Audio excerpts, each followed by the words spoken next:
Hello friends, I am Professor Fawaz Parkar from Kalsakar Technical Campus Panvel, and today I am going to teach you what do we understand by simple circular curves. Now first of all, what are curves and why they are important in civil engineering? Curves are required especially in the design of infrastructure projects, like for the design of a road, a railway line or a sewer line. So basically there are two types of curves. One is horizontal curve and another is vertical curve.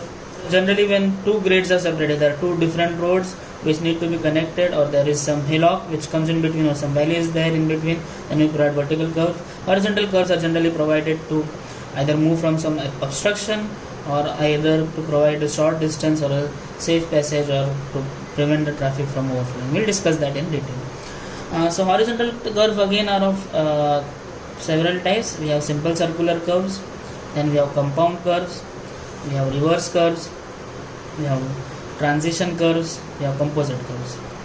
Vertical curves are basically, there are two types. One is summit, another is valley curves. There are methods which we will discuss in lectures after this. Today what we are going to discuss is the simple circular curves. So simple circular curves, generally those are the curves which are provided, which are the most easiest to define and design, because they are very simple to actually set out in the field. So what are simple circular curves? They are nothing but the curves which are having a constant radius throughout their length. So basically we'll see why a curve is required, then we'll go to the simple circular curve. Suppose there are two roads making an angle of intersection I. Suppose we have to go from two places. There are two places, A and B, and we have to go from A to B. So what is physically present at this moment is, there is if you want to go from A to B, suppose there is a point I in between where the two straights A and B meet. So we have to go through this point. But this point, there is a problem. The problem is this: if you want to go from A to B, even if there is no external road, we have to stop our vehicle and then we have to again take a right, then again we have to accelerate the vehicle. It will be a time consuming process. Again there will be a wear and tear of road, because due to the stopping and accelerating of the vehicle. Moreover, if there are several roads connected, what will happen? This will act as a junction, and then again traffic signal design and all things need to be taken care of. Therefore, what is done is, a curve is provided for reaching from A to B. In this particular lecture, we are going to discuss primarily only about the simple circular curves. So what is simple circular curve? A curve of uniform radius. The radius is uniform. A single radius is provided. Challenge is to set this curve in the field, because it is okay to design on the paper. Designing on the paper is not a difficult task, but to set in the field is a challenge. So suppose we want to set a simple circular curve. The curve will have some radius. This radius will be defined, and again this angle is known as the deflection angle. If a curve is set, simple circular curve is set, suppose it starts from point. Generally, if you see at this, the curve, it meets this point and it ends at this point, because a curve can only meet a straight at one point, and it will also end at this straight at a one point only. So generally this point is denoted by T1.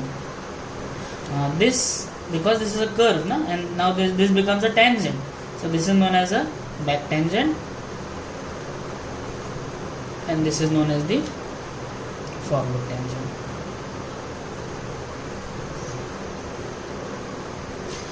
Now this curve will have a radius which will be denoted by R. Okay, and of course this is a tangent, so this will make a 90-degree angle. Is it clear? Curve length. Actually what we need to do is, we need to establish the curve.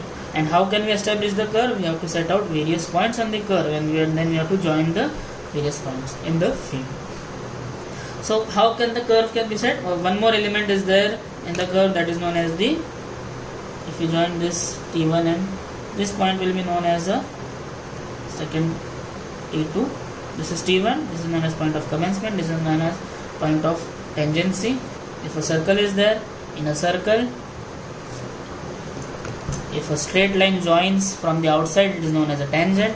If a straight line joins in the inside, it is known as a point.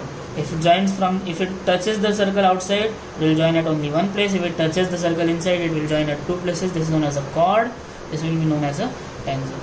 So in this case, this is known as a long chord. And in general, for a circle, the longest chord is what? The diameter of the circle. The diameter of the circle generally becomes the longest chord. So a curve can be set either by from the tangents, because we need to set, this is there physically, this will be present, this will be present, but this curve is not there. This curve needs to be designed. So either it can be set from the tangents, because we know the T1 and I points which are there in the field. We need to establish the curve points, and either it can be set from the tangents or it can be set from the long chord. So either from this or from this. So there are several methods for setting out the simple circular curve. The methods are broadly classified into two types. One are linear methods and one are angular methods. Linear methods means we do not use any angle measuring instrument. Simply we use chain, tape, cross staff, whatever instruments are available with us, traditional instruments, we use them for setting up the curve. Again, as I said, the curve can be set from tangents, so offsets from tangents. These are the tangents. If you draw offsets from tangents, this curve can be set. Now these offsets can either be perpendicular offset if you are using the cross staff. This can be perpendicular offset, or if you have the center of the circle, if you are able to see the center of the circle, we can directly join the center of the circle and we can set the offset. We need to determine this length OX.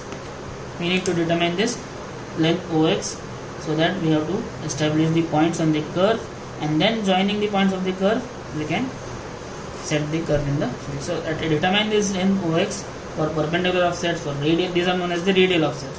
So for determining this OX for radial, this is the design aspect of the curve, which we are going to see in the next lecture. In university curriculum, generally the design aspects is asked, the theory is asked on the design aspects, and the numerical part is asked. So we are going to cover both parts. So first is what? Offset from tangents. Second is what? Offset from long chord. This is a long chord. What we go on doing is we set offset. We set perpendicular offset from the long chord. If we find this length OX, OY, we find this length, and on this length what we do is we find this length at what interval, at particular interval, at 5 meter or 4 meter or 10 meter, we design this and you find it. This is also for the tangents, also the length will be fixed, 5 meter or whatever is the peg interval. The smaller this length, the more accurately the curve will be set. So second method is offset from long chord. Third method is successive bisection of chords. What is successive bisection of chords? This is the long chord. Now we have the center point. Now just see, this curve is symmetric. This curve is symmetric means what? Because it is a simple circular curve having a radius throughout, same radius, this can be easily divided into two equal halves, isn't it? So by successive bisection of chord, because we have this long chord, what we'll do is we have got this apex point. So what we'll do is we'll just bisect this into, we'll just draw two chords here.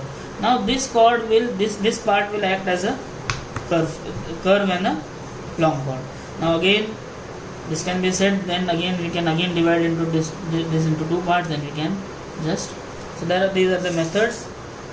Then another method is there is offset from chord, offsets from chords produced. Subsequently we go on producing chords and then we find. So there are some derivations behind that we are going to see in the next lesson. Then there are two angular methods. One is known as the one theodolite method, where we use only one theodolite, also known as Rankine's method, and there is two theodolite. So one theodolite method we'll just discuss. So one theodolite method, what we do is we place a theodolite here, we place a theodolite on this point, and what we do, we observe this point I, and then at various lengths we find the angles which need to be set on the theodolite so that the curve can be set. And two theodolite method is what? We use two theodolite. One theodolite will be seeing set on T1 and will be seeing I. Another theodolite will be set on T2 and will be seeing T1, and then we'll set the curve. There are methods which we'll discuss in the next lectures. Thank you.